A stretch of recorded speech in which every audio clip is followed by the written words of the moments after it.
For the past couple of months, Apple released two regular iPhone 13s and two 13 Pros to the public. And yeah, it has a lot of improvements like better battery life, better screens, better cameras. But what strikes me the most is the camera upgrades. Now, we all know what a filmmaker does. I mean, it's kind of obvious in the name, but what I'm trying to say here about them in this video, but it's not just about them. Let's include myself and other aspiring YouTubers. We all know how the cameras on our phone keeps on improving and improving year after year, and that's great. It's nice to see innovations on our technologies, though some may say that today's iPhone is just last year's iPhone, that what they're doing is just changing some designs a little bit, enough to make us want to buy them every year.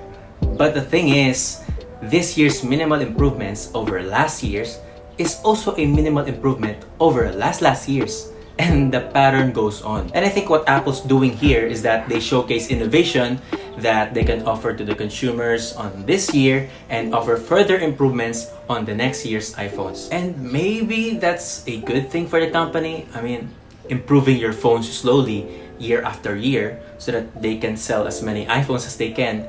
But for us, that can also be a good thing, because first of all, in this day and age, no one should, buy a phone every year, but they still have to release something, because every year there's still someone who's in the market for a new phone. But going back to the topic, the improvements on the cameras on our phones have been good enough that we no longer need somehow to buy professional DSLR cameras that only filmmakers could buy, or those who have the money. And yes, before you comment down below something like, what are you saying, Wes? I mean, our phones are great, but they're not enough to replace a big lens camera, right? And yeah, I agree with you. Our phones still have a long way to go to replace them, but your phone can take great photos. They can shoot stabilized videos. Everyone in 2021 can make a YouTube video, a TikTok video, can create short films even in schools, and so much more. Yes, they're not as good as using professional cameras, but the fact that it is possible,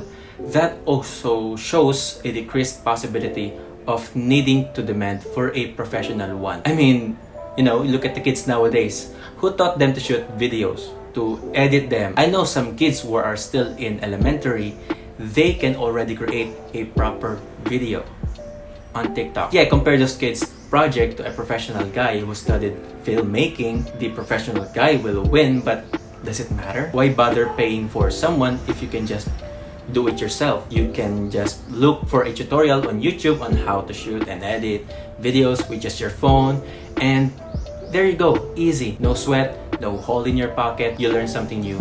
So why bother hiring a freelancer? There are still a lot of advantages in it, but the access that everyone has a phone, and that means everyone has a camera in their pockets. Therefore, anyone can do it. I mean, I can do it.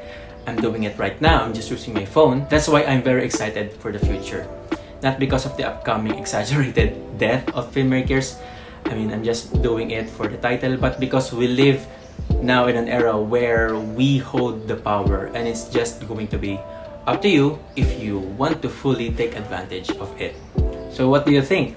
Leave a comment down below. Like this video if you like it, sub if you haven't already, and as always, have a great day.